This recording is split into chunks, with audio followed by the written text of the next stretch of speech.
Rabbi Rush says something very beautiful. Before we really go heavy into this class, it's very important to thank Hashem for the situation you're in right now.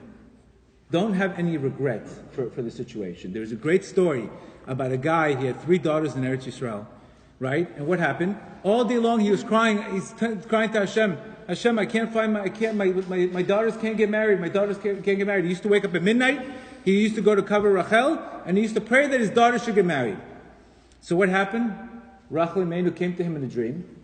And what happened? She says, listen, your prayer was answered a long time ago, but you didn't say thank you for being in this situation.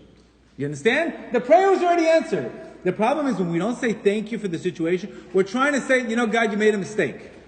You got, maybe you got the wrong guy, maybe it's the wrong name, are you sure? So we're going against nature. So when we have emunah, we're saying thank you. It's meant to happen for this reason, and everything is calculated exactly according to me. Why?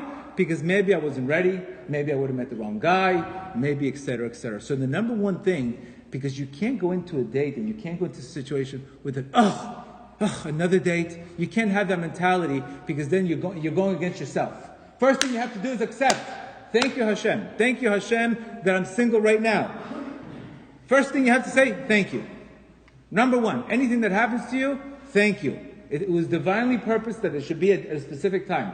Once you say thank you, you can already feel much more calmer because you know it's divinely ordained.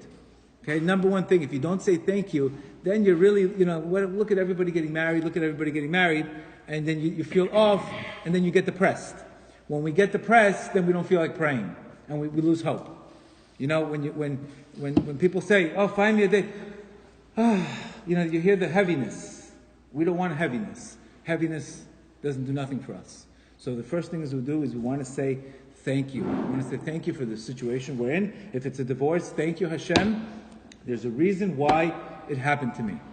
So that's the number one thing, just to get a person to get it off your chest.